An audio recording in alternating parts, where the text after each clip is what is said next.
Hi guys, so I'm here with Mark and we're going to have a conversation about scale model world and talk about it from, I guess, IPMS's perspective as well. So it's your second year in this year. Yep.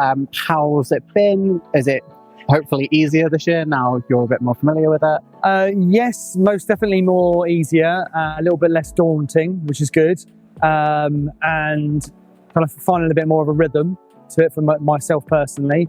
And I think the process of publicising the show has been a bit easier as well. So so far, as we stand at the moment, yes, it's okay. Tomorrow it could go horribly wrong. No disasters yet? Not yet, not yet. And obviously last year, I guess, we spoke and we talked about, I guess, diversity within the show. So like things like an increase in gunpla, so Gundam, and I guess just sort of not just scale modelling in the sense of like planes, tanks, but just what's coming into the hobby as a whole. Obviously, I know there's the gunpla on there, so it seems like that has happened a bit more this year. Yes, well, definitely so, and it's one of the key things I personally kind of like. We've obviously got the Gunpla Builder Zone, which now has been kind of like properly sort of fully backed by Bandai in collaboration with Jadlam. So and they've supplied many more kits this year and a full-time person to man it and a load of other accessories as well. So that's obviously going much in the space, and I do believe that there is kind of like rumblings about more Gunpla actual retailers next year potentially. So there might be that as well. There's a few more little smaller ones popping up, and there's obviously the science fiction ones like Cosmic over in one of the halls who have got a reasonable size stand, and I see a lot more science fiction and fantasy stuff. And one in particular, there's one person here who does like customizing of like a certain line of Star Wars figures, which actually turning them from a sort of a toy into more of a sort of scale model genre. So it's definitely going in the right direction. I think there's been a lot more diversity in generally this year. Like I know like the really wild thing, like is really impressive this year.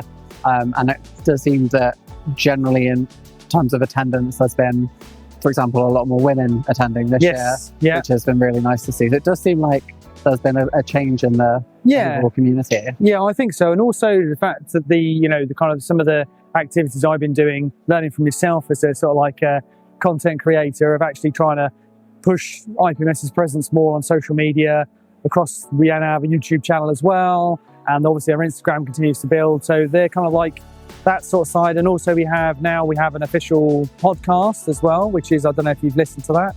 I wasn't aware, so I'm going to go listen to that on my way home. What? So Beyond the Box Art podcast. Okay. So basically originally set up by some guys who were from IPMS Bolton, and they wanted to do a more of a British vibe podcast because we currently only have Just Making Conversation one, and that's about it really. So they've got it's very much a British thing, but they've got international reach, and they wanted to be thought it was a good idea to be part of IPMS because they're IPMS members, and they kind of then wrote me into it. So unfortunately I have to now do a segment on there as well. But it's made it much more kind of, we're trying to move things definitely forward in terms of embracing lots of different channels, hopefully reaching more people.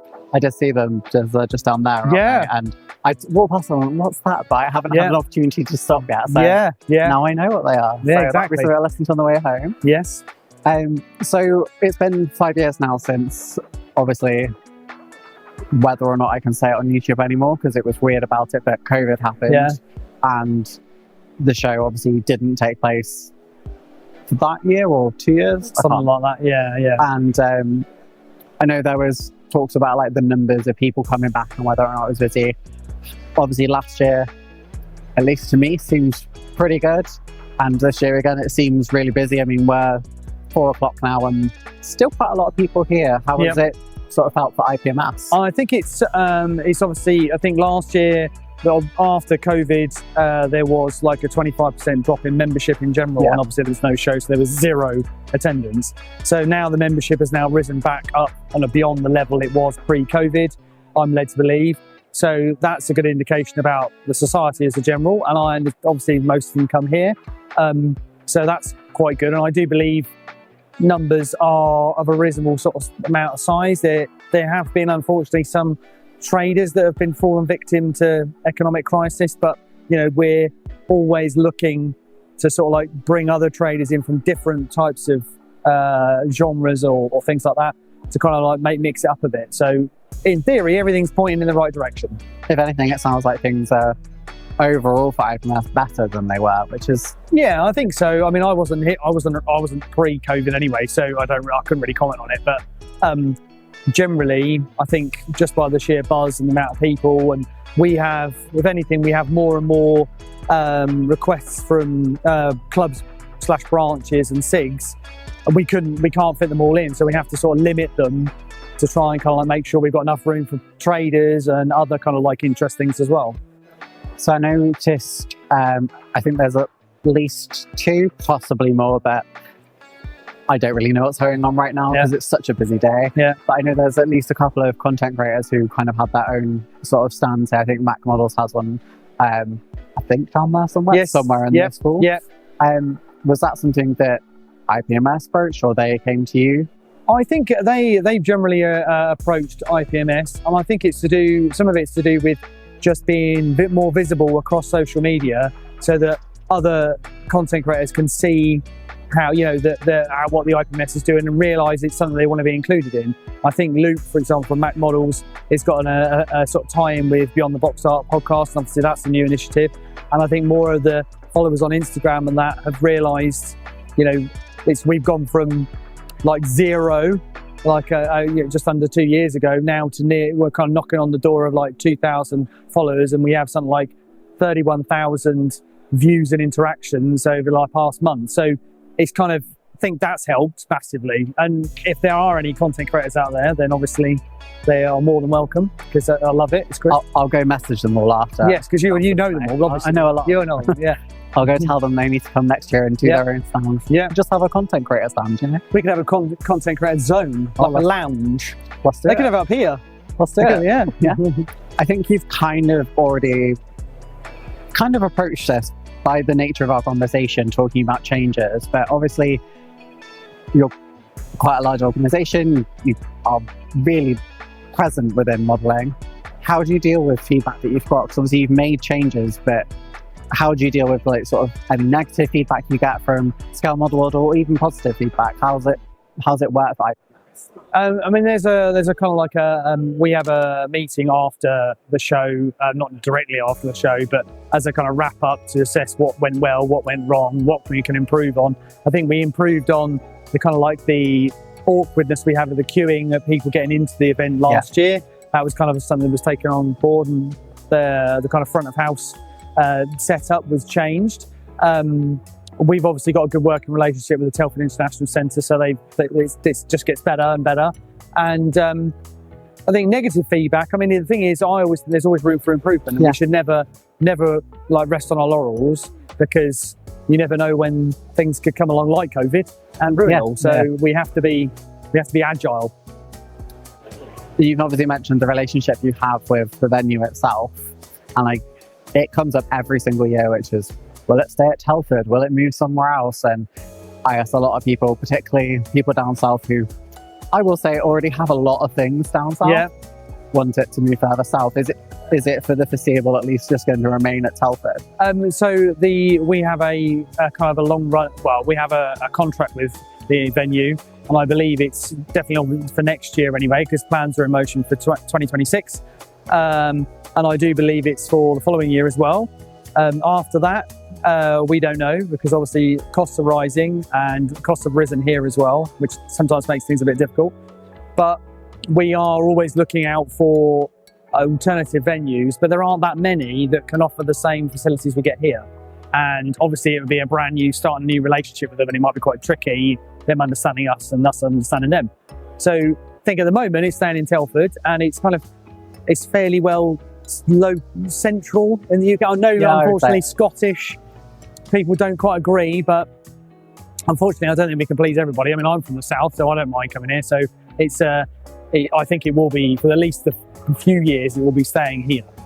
I would say personally, I like it being here. I've done it from south and north because I've moved around a lot, and you can say it's quite central. Yeah. And I think the dread for me personally would be it just like a lot of things end up moving to London, and then it's really expensive to get to, really difficult to get to at times. And I think that's what's so nice about Telford. Yeah, I don't think it will move to London because, and this is only my personal opinion, don't take this as gospel, is that the price of it is just too expensive, and it'd have to be reflected somewhere, and that would put off quite a lot of people. So it's, at the moment, this suits us really well. I mean, I know there's been talk about Earl's Court. Obviously, we have the key show that's on there. But again, they don't quite have the same facilities that they have here. So at the moment, we're quite happy. We're not going anywhere. Good. Yeah.